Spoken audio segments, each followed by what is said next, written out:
이명박 정부 시절 문화예술인 블랙리스트에 올라 피해를 입은 방송인들이 오늘 검찰에 잇따라 출석해 조사를 받았습니다. MB정부 당시 국정원의 비리가 점차 수면 위로 떠오르면서 박원순 서울시장도 이명박 전 대통령을 처벌해달라며 고소장을 제출했습니다. 네, 취재기자 연결합니다. 김태민 기자.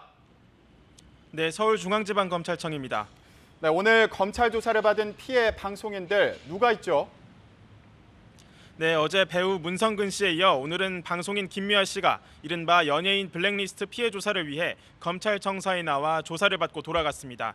김 씨는 2시간 전쯤 귀가하면서 조사받은 내용을 묻는 질문에 당시 자신의 행동이 모두 감시당한 사실을 조사 과정에서 문건 등을 통해 확인했고 큰 충격을 받았다고 말했습니다.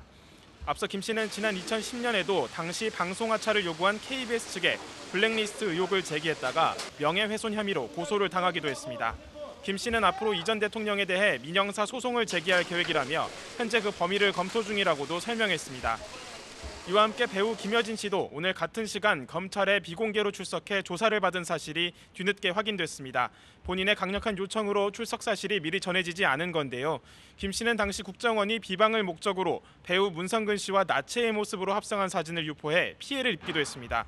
검찰 관계자는 피해 사실이 분명하고 그 정도가 큰 순서대로 출석을 요구해 조사를 하고 있다며 당분간 계속 피해 조사를 진행하겠다고 밝혔습니다. 이처럼 당시 블랙리스트에 포함된 유명인이 80명을 넘는 만큼 당분간 피해 조사는 계속 이뤄질 전망입니다.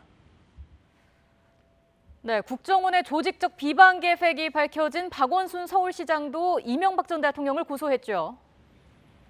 네, 약 2시간 전쯤 박원순 시장의 변호인단은 서울중앙지검 청사를 찾았습니다. 이명박 정부 당시 국가정보원에 이른바 박원순 제압 문건과 관련해 이명박 전 대통령을 처벌해달라며 고소장을 제출한 겁니다.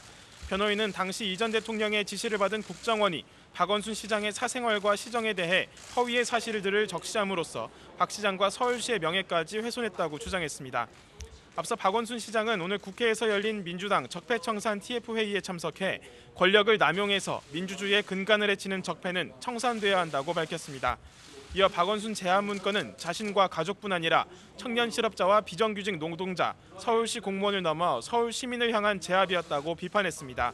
박 시장은 오래전부터 고발을 준비해왔지만 이번에 국정원 적폐청산 TF에서도 결론이 났고 민주당 적폐청산위원회도 활동하는 만큼 지금이 적절한 시기라고 판단했다고 설명했습니다.